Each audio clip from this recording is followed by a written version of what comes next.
Hello everyone, welcome back to our YouTube channel Study with Student.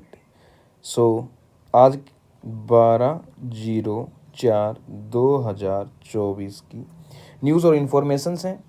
I hope आप पिछली वाली news आपने पढ़ी होगी। आप सोच रहे होंगे कि भाई 11/04/2024 की न्यूज़ नहीं आ पाई, यानी 11 अप्रैल की न्यूज़ क्यों नहीं आ पाई।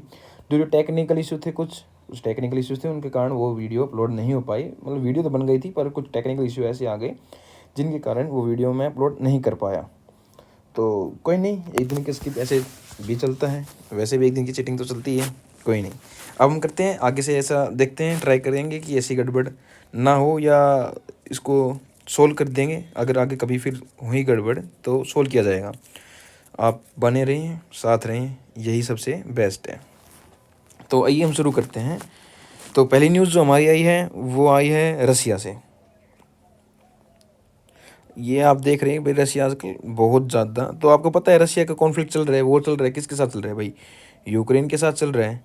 तो हाल और फिलहाल में क्या हुआ है कि वहाँ पर जो यूक्रेन में, जैसे कि आप देखते हैं, तो ये आपका जो ब्लैक सी, तो यहाँ पे कहीं क्रीमिया है जो कि यूक्रेन का पार्ट है। हालांकि रशिया ने कब्जा रखा है और रशिया उसको क्लेम करता है कि वो उसी का ही पार्ट है। और यहाँ पे कहीं एक जगह है और इस जगह के ऊपर एक न्यूक्लियर पावर प्लांट है। तो ये कहा जा रहा है कि जो ये न्यूक्लियर पावर प्लांट है, तो इसका नाम है जारी, मैं सो स्पेलिंग लिख देता हूँ, फिर वैसे भी प्रोनाउंसिएशन में दिक्कत आएगी। मैं ट्राई करूँगा स्पेलिंग करने की, अच्छे से लिखने की। हाँ, हालांकि राइटिंग थोड़ी मेरी बेकार है, फिर भी इसका नाम है ZAPARI,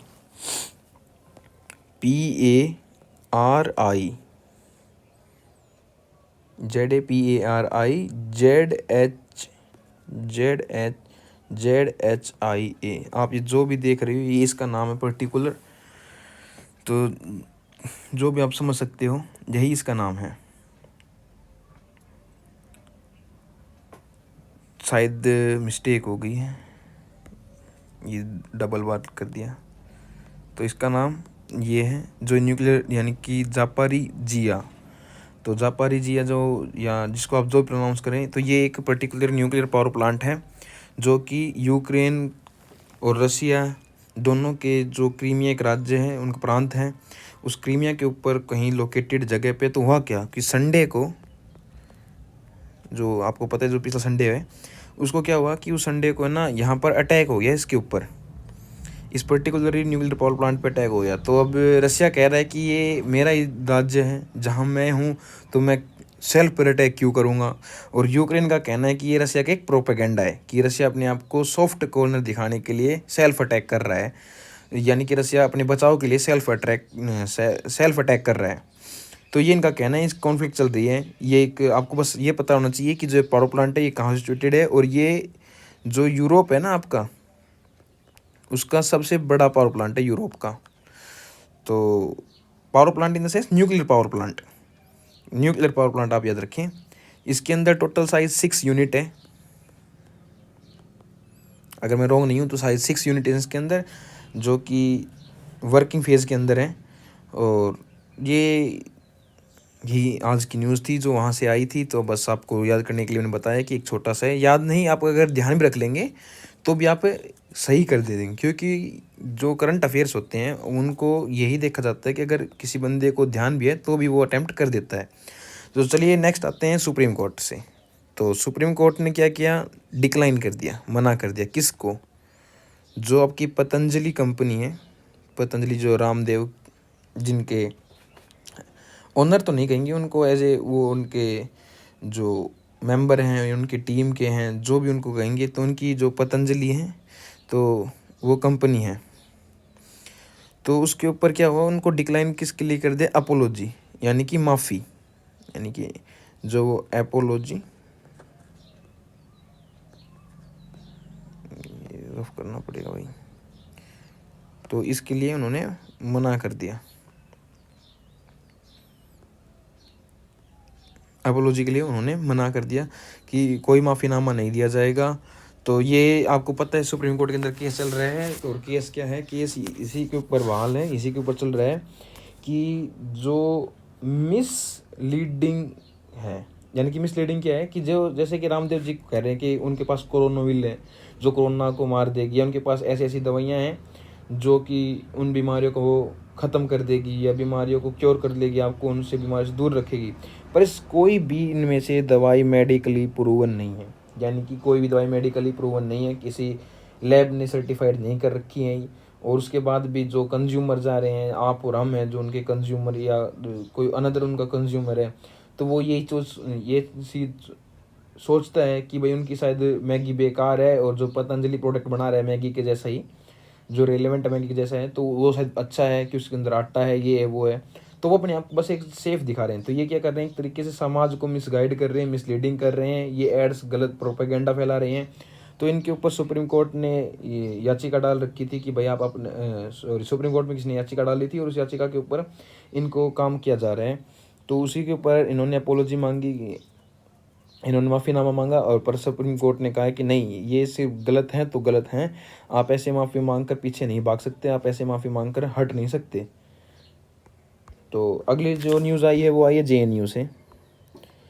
हालांकि इसके अंदर एक और IIM जो गुजरात में अहमदाबाद है, वहाँ पर जो IIM अहमदाबाद जिसको बोलते हैं, तो एक वर्ल्ड रैंकिंग आई। तो वर्ल्ड रैंकिंग किसने निकाली, इंस्टीट्यूट की, जो मतलब ग्लोबली जो रैंकिंग निकलती है वो QS होता है। एक QS ऑर्गेनाइजेशन है जिसके थ्रू वर्ल्ड रैंकिंग होती है। तो JNU के कुछ कोर्स ऐसे थे जो वर्ल्ड रैंकिंग के सेकंड, थर्ड और फोर्थ तक के, मतलब 2, 3, 4 तक के, second, third, four, all over world के अंदर उन सब्जेक्ट्स के ऐसे, जैसे जर्नलिज्म के कुछ टॉपिक थे, कुछ अनदर टाइप के टॉपिक्स थे जिनके ऊपर JNU को फर्स्ट, सेकंड, थर्ड तक पोजीशन हेल्ड मिली। जबकि IIM अहमदाबाद को आपको पता है किसके लिए फेमस है, ये भाई अपने जो इनके पास ये क्या कहते हैं, मैं इनको भूल गया, जो ये MBA वगैरह करने जाते हैं, तो MBA के अंदर इन्होंने रैंकिंग निकाली, तो इसकी रैंकिंग 25 या सॉरी 24, इनमें से कोई एक है, भाई देख लेना। एग्जैक्ट हमें रैंकिंग से मतलब नहीं, हमें मतलब है QS से। तो QS क्या है, तो ये QS है ना, तो ये रैंकिंग निकालता है, और ये रैंकिंग निकालता है जो JNU है, ये तो ऑल ओवर इंडिया के अंदर, पूरे इंडिया के अंदर ऑल ओवर में फर्स्ट पोजीशन पे आई है। और IIM Ahmedabad all over India में शायद से थर्ड या फोर्थ पे, उसके बाद ये 24-25 ग्लोबली में स्टैंड करती है, मैनेजमेंट के अंदर स्टैंड करती है। ये मैनेजमेंट, मैं आपको याद आ गया प्रॉपर नाम, मैनेजमेंट के अंदर स्टैंड करती है। तो ये आप पूछो कि भाई दो क्यों ऐसे किसके ऊपर काम करती है, भाई कुछ तो बेस मानते हो ना, भाई ये बेस है या वो बेस है। तो इसका जो बेस है वो परफॉर्मेंस और क्वालिटी ऑफ एजुकेशन के ऊपर है। यानी कि क्या क्या चीज़ें देखती है भाई, तो आपकी जो एजुकेशन की क्वालिटी है वो क्या है, आपकी परफॉर्मेंस कैसी है, आपके पास फॉरेन स्टूडेंट कितने हैं, आपके पास फंड्स कितने हैं, आपके पास जो प्रोफेसर हैं वो कैसे काम रिएक्ट कर रहे हैं, आपके पास लैब्स कैसी हैं, आपके पास टूरिज़्म कैसा है, ये सब चीज़ काउंट करके इसके बाद इनको रैंकिंग दी जाती है। तो बस हमें तो क्यू से ऐसे मतलब था कि इनको अगर कोई कल आपसे कोई पूछे तो कि भाई जो वर्ल्ड रैंकिंग होती है यूनिवर्सिटी की वो किस ऑर्गेनाइजेशन द्वारा दी जाती है, तो वो आप UN वगैरह टिक ना मारे, वो QS के लिए है। नेक्स्ट न्यूज़ आती है हमारी, आती है इंटरनेशनल नारकोटिक्स कंट्रोल बोर्ड, यानी कि INCB, यानी कि इंटरनेशनल, आई से इंडिया नहीं, यहाँ इंटरनेशनल है, मैं इंटर कर देता हूँ। ये जो इंटरनेशनल नारकोटिक्स कंट्रोल बोर्ड है। नारकोटिक्स को आपको पता ही होगा, नारकोटिक्स यानी कि जो ड्रग वगैरह के साथ डील करते हैं। तो इसके ना तीसरी बार जो हमारे इंडिया के जगजीत सिंह हैं वो इसके मेंबर बने हैं। कौन?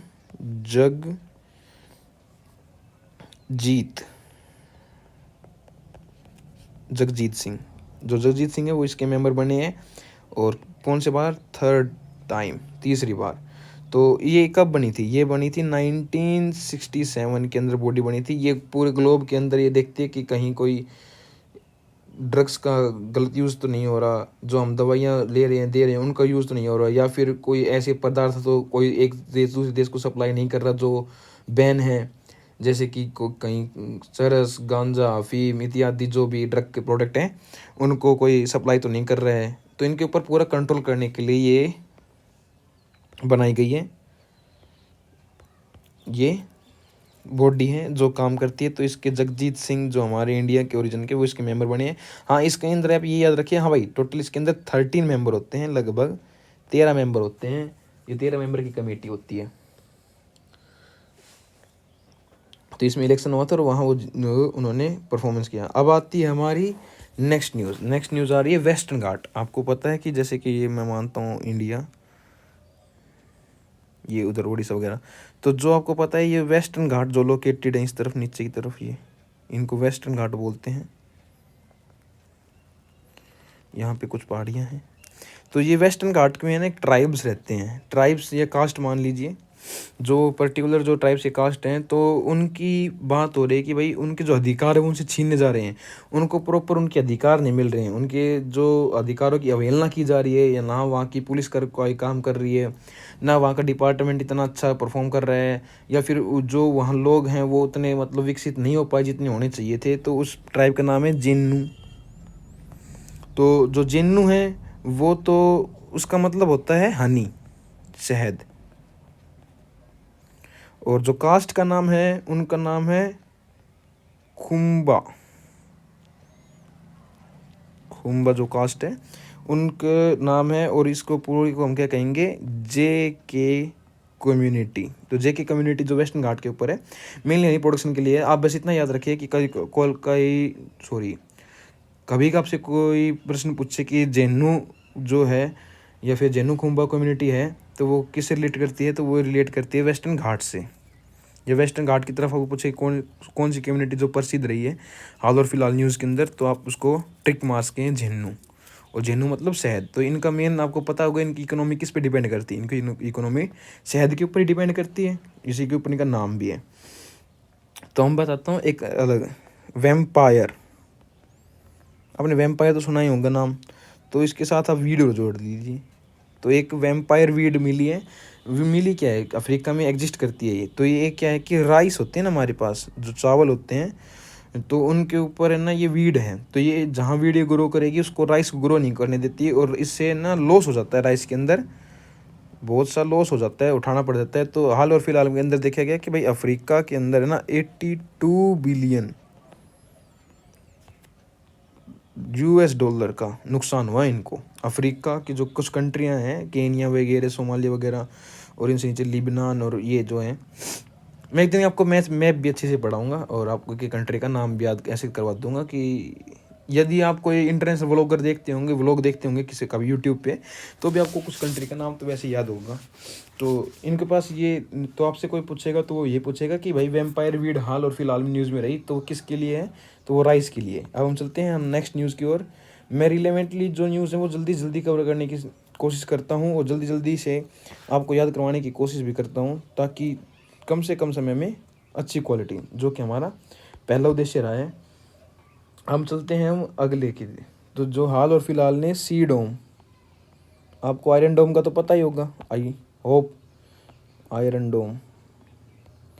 तो ये क्या रहा है, इन दोनों का हम ये देखते हैं।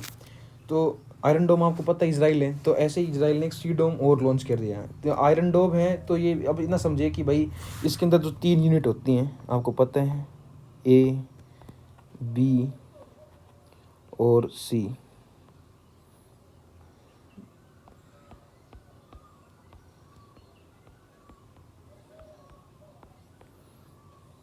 तो एज यूनिट होती है, तो वो एज ए रेडिएशन जो अपनी छोड़ती है, अपनी फ्रीक्वेंसी छोड़ती है, और उससे कैच करती हैं कि कोई मिसाइल आ रही है या नहीं आ रही, और वो इन्फॉर्मेशन बी को दी जाती है। तो बी जो यूनिट है वो इसको थोड़ा सोचता है, विचारता है, प्रोसेस करता है, और वो सी को दे देता है। जो सी है वहाँ के ऊपर मिसाइल से लगी हुई होती हैं, और वो मिसाइल्स जो दुश्मन वाली मिसाइल्स हैं उनको टकरा के उसको नष्ट नाबूद कर देती हैं, उनको ख़त्म कर देती हैं।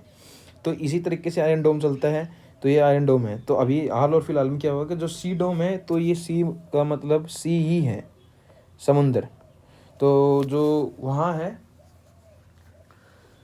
जो कि सी डोम के अंदर हुआ क्या है हाल और फिलहाल के अंदर, जो इसराइल है उसने इन तीनों को कॉम्बाइन कर लिया, ए बी सी, इन तीनों को कॉम्बाइन करके एक जगह फिट कर दिया, और वो जगह उनकी शिप के अंदर है, और वो शिप के अंदर ही अब उसको सी डोम बनाया जा रहा है कि अब शिप के ऊपर कभी अटैक होगा तो वो जैसे आयरन डोम उनका देश हो जाता है, ऐसे ही उनके जो सी रूट हैं, उनकी जो सी है, उनकी जो समुंदर है, तो उसको भी बचाएगा।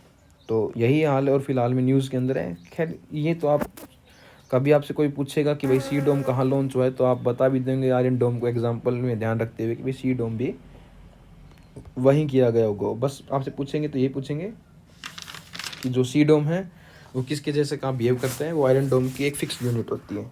जैसे आयरन डोम के अंदर ए बी सी तीनों यूनिट है, तो उसके अंदर ए बी सी को कंबाइन कर दिया गया। तो नेक्स्ट न्यूज़ आती है हमारे काला जार। आज थोड़ी न्यूज़ ज़्यादा है। काला जार, तो ये काला जार क्या है? तो काला जार एक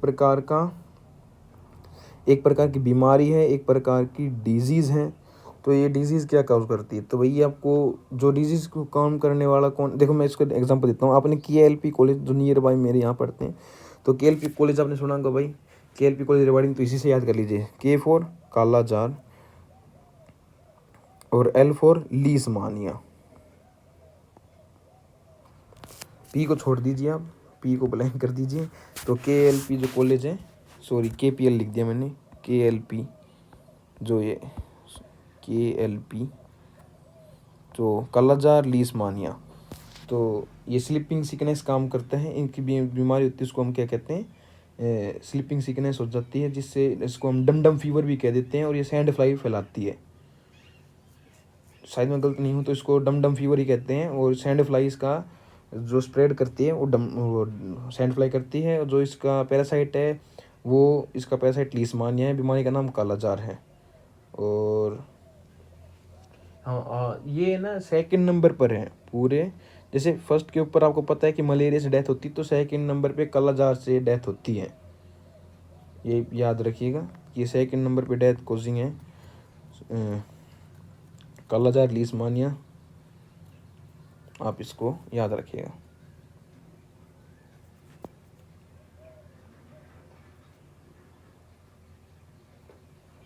अब नेक्स्ट न्यूज़ की तरफ चलते हैं। तो नेक्स्ट न्यूज़ जो हमारी आ रही है वो आ रही है टोन रिवर से। टी है भाई, ये टुई टोन। तो ये टोन रिवर क्या है? तो ये रिवर लगभग 200 किलोमीटर ही है। और ये सहायक नदी आपको पता है, जैसे यमुना यहाँ बह रही है, तो ये यमुना के सहायक नदी है और बाद जाके यमुना से मिल जाती है। तो यमुना की सहायक नदी है।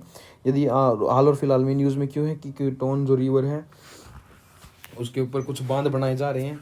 और वो जो सहायक नदी सबसे बड़ी भी है यमुना की। और यमुना आपको पता है कि न्यूज़ के अंदर रहती है क्योंकि वो मोस्ट पोल्यूटेड नदियों में से एक में काउंट होती है। तो इसके ऊपर यही है। अब चलते हैं नेक्स्ट न्यूज़ की तरफ। जो नेक्स्ट न्यूज़ है वो आ रही है हमारी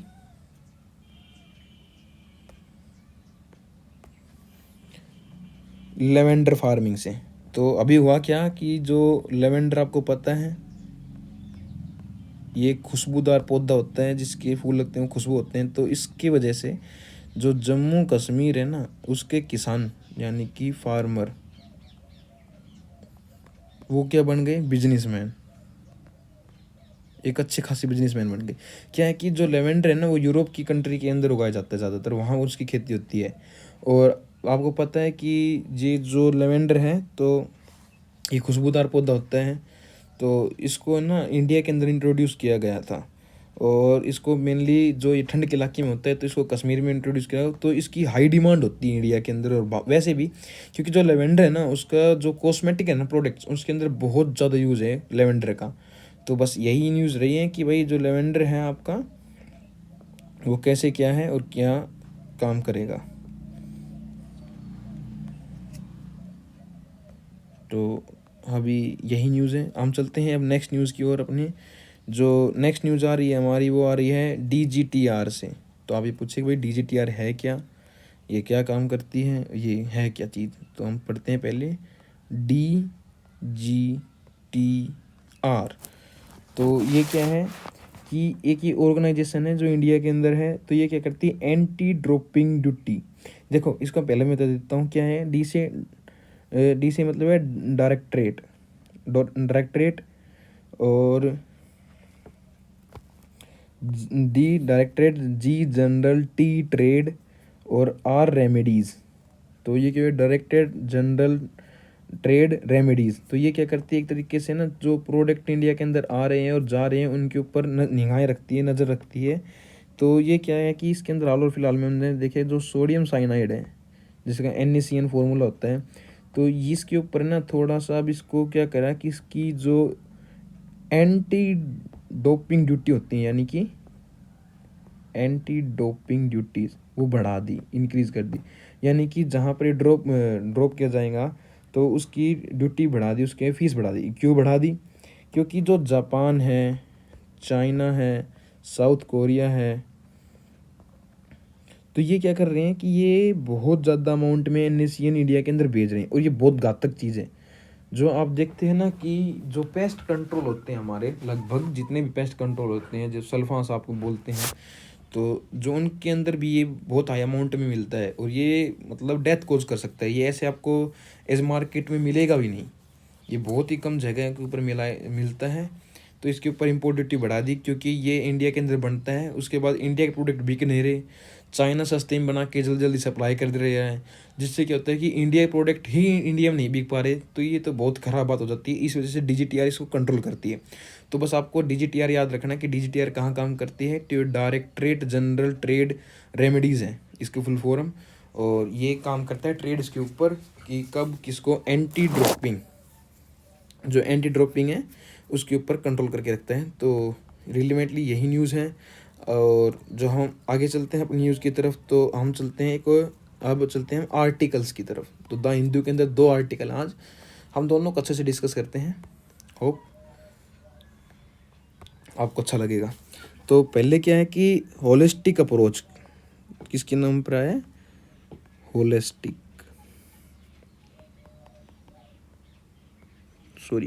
अप्रोच के ऊपर, होलिस्टिक अप्रोच। तो यह है क्या कि जैसे कि आपको पता है इंडिया के अंदर है ना वन नेशन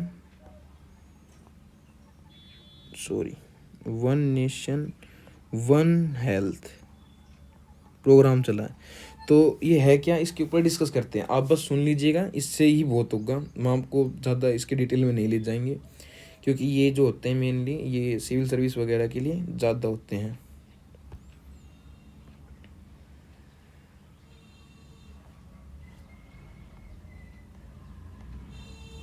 अब हम चलते हैं अपनी न्यूज़ की ओर।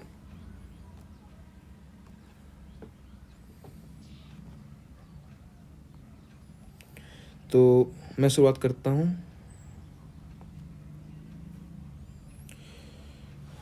जो 13 मिनिस्ट्री हैं इसके अंदर, कितनी मिनिस्ट्री हैं, 13 मिनिस्ट्री। तो जैसे कि जो भाई ट्रेड की मिनिस्ट्री है, होम अफेयर्स की मिनिस्ट्री है, अदर मिनिस्ट्री हैं, और ये सब इसके मिनिस्ट्री इसके अंडर आ रही हैं।